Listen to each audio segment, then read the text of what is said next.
Hello everyone, Treecks here, and welcome back to Pokémon Stadium, Part 7. Yesterday, off screen, I actually took care of the Ultra Ball difficulty on the Poké Cup and the Great Ball difficulty on the Prime Cup, since I'm not going to show them off on camera. But before we move on with the battle system in this game, we're first going to do something entirely different. As you can see, there's a Kids Club mode in this game. Here is a place where you can unwind from battles. Cute Pokémon hope you'll join them for fun. This is the only mode in this game, only gameplay mode, where you actually don't do any battles. Say hello to the minigame mode of Pokémon Stadium. This game actually has minigames, and they are worth showing off. So, for a nice little change of pace, no battles this time around, but minigames.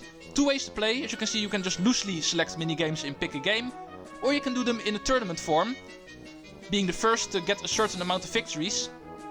More competitive, you might say, and also more interesting. This is actually what I'll be using to show it off, because all of the minigames tend to show up here pretty easily, so showing them off loosely isn't even going to be necessary.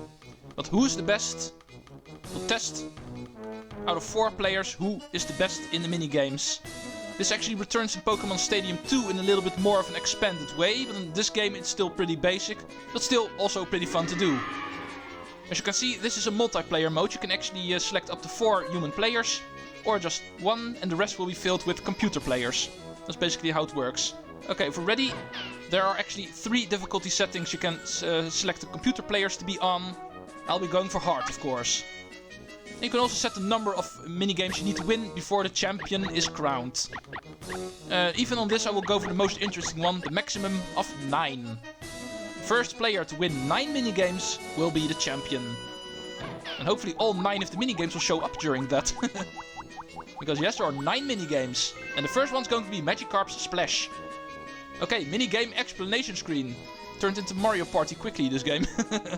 Make Magikarp splash high and hit the counter to score. Press and hold the A button to make Magikarp splash high. Press the A button just as Magikarp lands for quick splashes. Therefore saying, this is going to be a timing minigame. We need to jump towards a counter, and if we time it correctly, the moment he lands on the ground again, if we then press A, we will jump quicker, and therefore we'll be able to jump more. Pretty difficult to do in all honesty, but let me show you off how it works.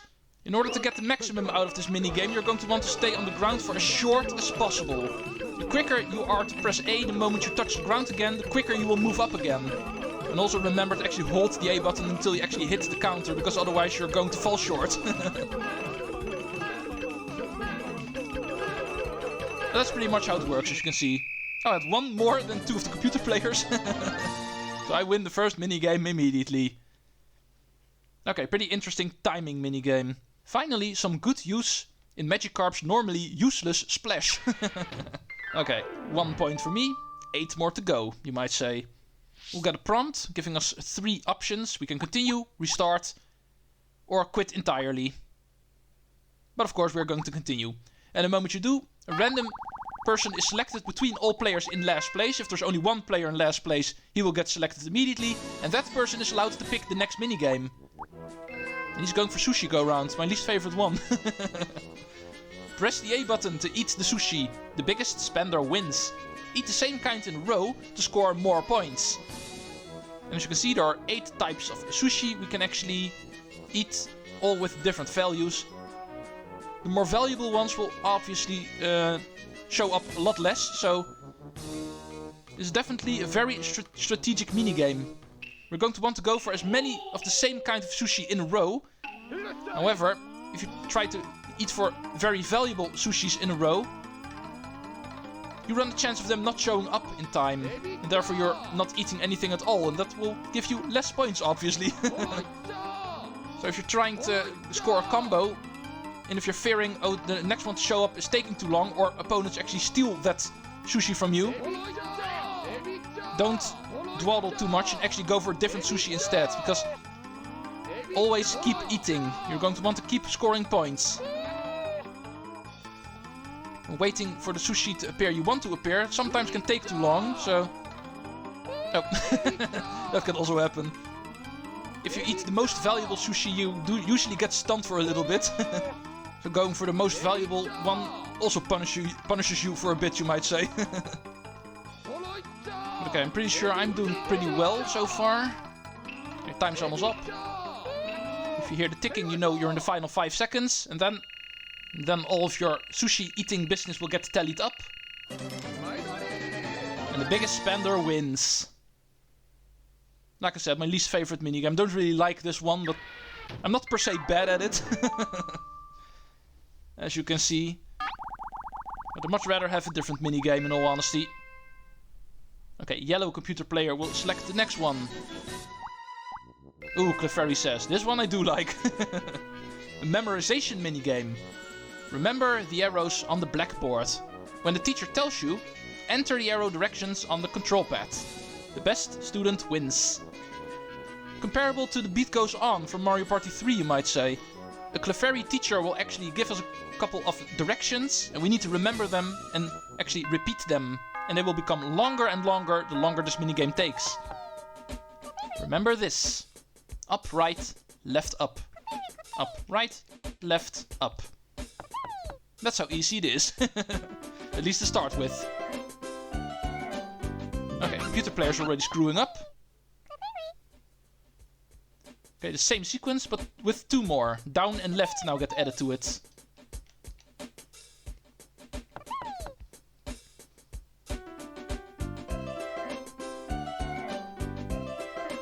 Okay, yellow's terrible at this, it looks like.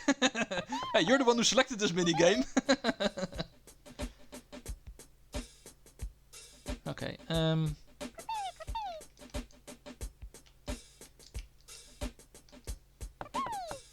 okay, that should still be correct. Usually I am able to do this one perfectly, but not always. Especially if the final one comes, that one is really long. Okay, the first part I've got. Down, up, right, down. Up, right, left, up. Down. Right, up, right. I'm already beginning to forget.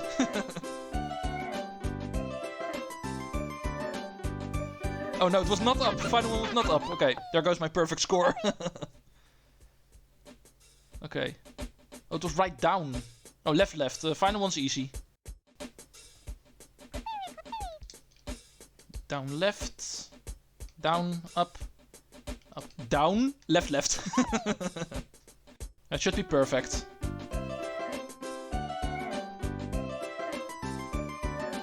Oh, no, no. Okay, apparently I still screwed up. I'm pretty sure that is what I inputted, but apparently I did it a little bit too hasty. But okay, it's still won. 2 computer players were out, and the other one was almost out, so luckily I was able to permit myself that mistake. Let's see what else we have. 6 more minigames to cover. Let's pick a new one, Red, because they don't always necessarily do. But he does. Rock Harden. If you love the Cocoon Pokémon, who always use Harden way too much, now it gets a good practical use for once, just like Magikarp's Splash. Press the A button to Harden and avoid being squashed by the boulders. Harden only works while the A button is pressed. Beware, Harden consumes HP. Watch for the boulder shadows. We're going to want to use Harden in order to avoid the rocks that get shot at us. However, using Harden will also drain our HP, so we don't want to use it too oftenly. Obviously, getting hit costs you more HP. So this definitely is a matter of holding that A button for as short as possible. With the risk of getting hit, of course. Especially if the boulders get shot quickly right after each other, it can be quite difficult.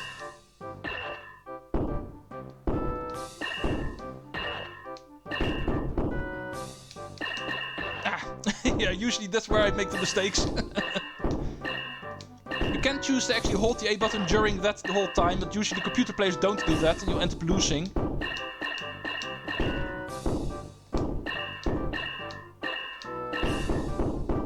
1, 2, 3, 4. Come on, final one again. Okay, there goes the first computer player. And the rest. Okay, there we go. That is Rock Harden. All Kakunas, by the way. There can also be Metapods in this minigame. Perhaps for next time. But okay, that is 4. Let's go to minigame number 5.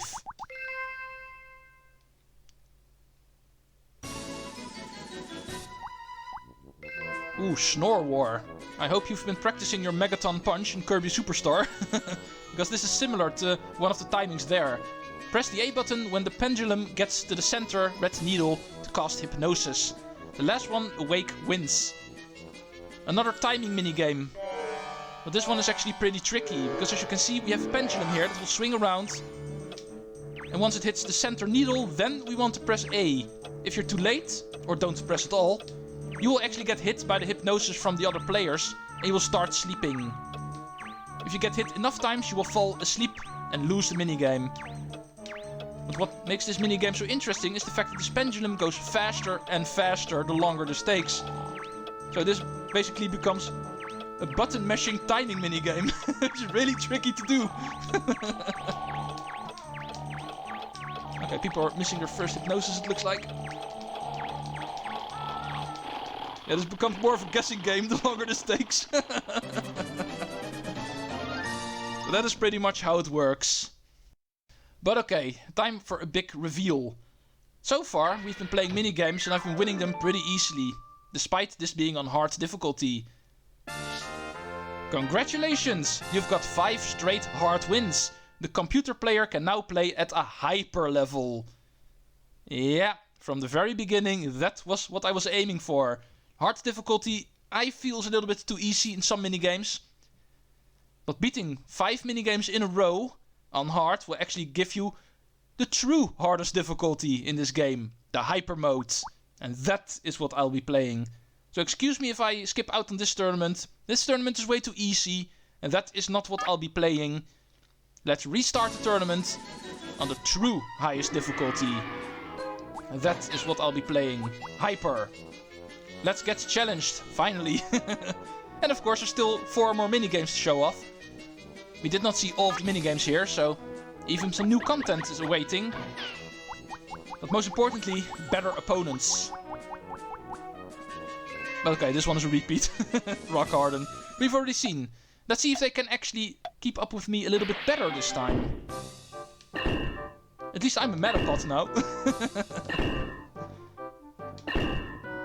Just to be clear, the minigames actually don't become harder in hyper difficulty. Only the skill level of the computer players do. So the minigames stay the same. There's no difference in that. Just the way the computer players play the minigame changes. Yeah, you can already see these guys actually get hit a lot less.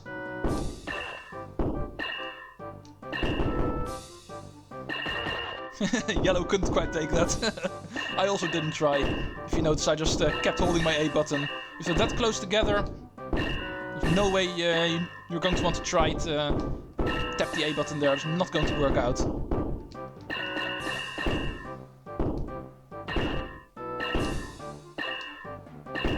Okay, I'm doing really well. Okay, there goes yellow. Got hit a little bit too much, so... oops. Green. Oh, whoa.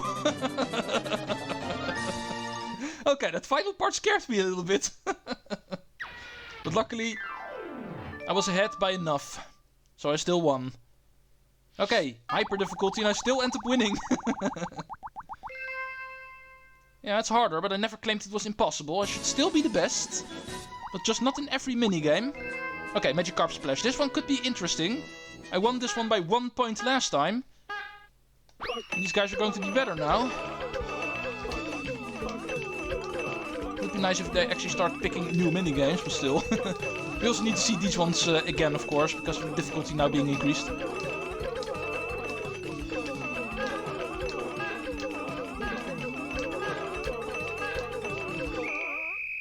Oh, dang you, Red.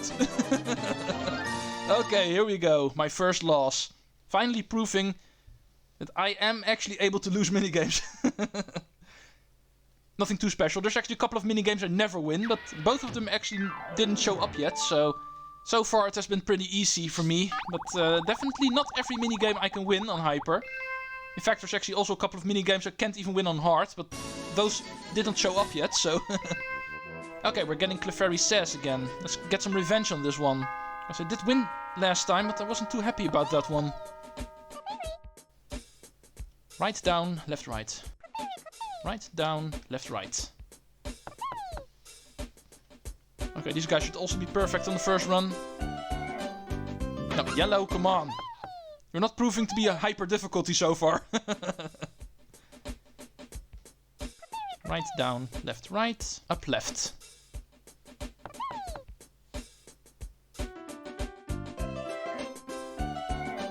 Come on, yellow. You were already a screw up and rock Harden, now you're going to screw up this too? Are you sure yellow's not secretly on hard? Okay, up left. Up left twice in a row. Making it easy.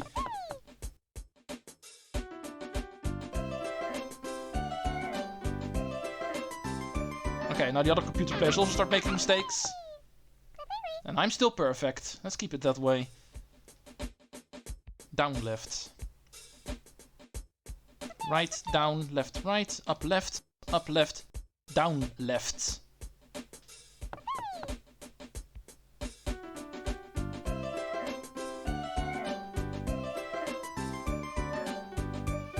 Thank you. Okay, one more.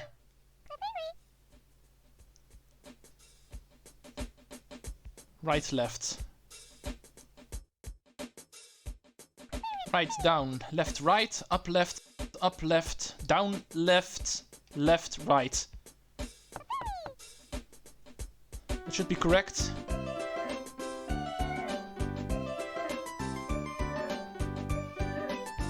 Oh, dang it. It's the other way around. I am not allowed to do this one perfectly. My memory sucks at remembering 12 arrows. 10 I was able to do. Okay, next minigame. Let's give us a new one, please. All these repeats is fun, but there's still 4 more minigames we need to show off. Yeah, here we go. Dig, dig, dig. A button masher with the shoulder buttons. Tap the L and R buttons back and forth to make Sandshrew dig. The first one to hit water wins. Tapping the same button twice makes Sandshrew stop. So it's not just a button masher with the shoulder buttons, but it's also really important you actually alternate the buttons. After the L, you have to press the R and the other way around. But I've been practicing a lot of Take a Breather in Mario Party 4, which is basically the same kind of deal. So I should be able to do this.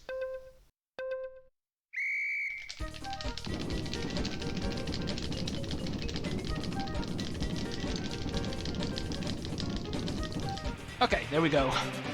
Apparently also a minigame I can win on Hyper. I did promise there are 2 minigames I never win at Hyper, and this was not one of them. Let's see if one of them will show up now. Just to give it away immediately. It's the Ekans and the Rattata minigame that I never win. So hopefully one gets picked now. No, it's Thundering Dynamo. This one I can win. This is actually also a button masher. When the lamp is blue, tap the A button repeatedly to charge electricity. And tap the B button when it's green. Pressing the wrong button actually drains your stored electricity. The first one to be fully charged wins. So, not just a button masher, but also when you need to pay attention. It's the A or the B button. And never both of them. If you don't pay attention, you will actually lose your charge. So, keep mashing, but also keep a close eye on the screen.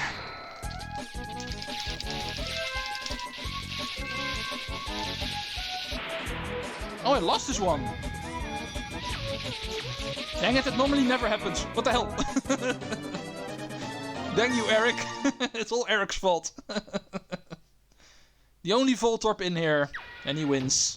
Okay, first point for green. This tournament might get interesting. And since yellow is the only one without any points, he gets the pick. Oh, here we go. Here it comes. Ekans' Hoop Hurl. Aim using the control pad, pull back and flick the control stick in order to launch the Ekans. The one with the highest score wins. Pull the control stick back further to actually toss further. Flick it lightly to toss a short distance. Yeah, and this is actually something I've never been able to get down. The aiming is not so much a problem, but you're actually going to want to aim for certain diglets that will appear at holes. And the further they are, the further you actually need to hold your control stick back. And I'm pretty bad at this. But let's hope for the best. So far I've been doing very well today, so... Oh, dang it, green! And yeah, that's also a problem in this minigame. Once again, even if you get your timing down correctly, sometimes computer players are just quicker than you and you still don't get your Diglett.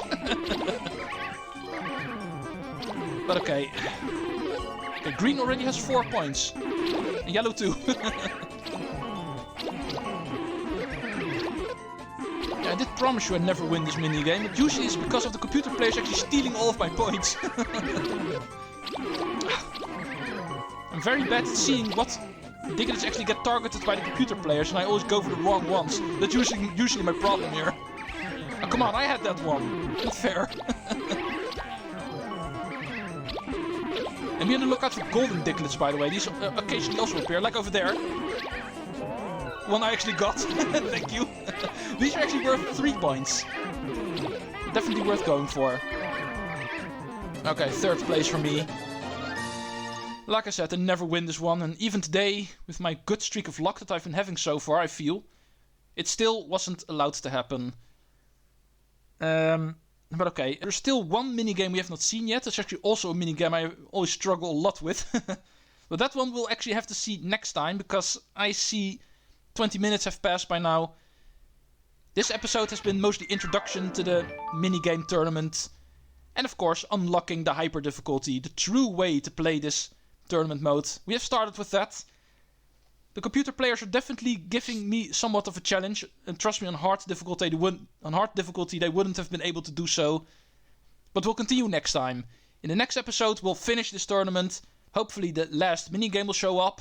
I can't imagine that not happening, but still, in theory that's possible.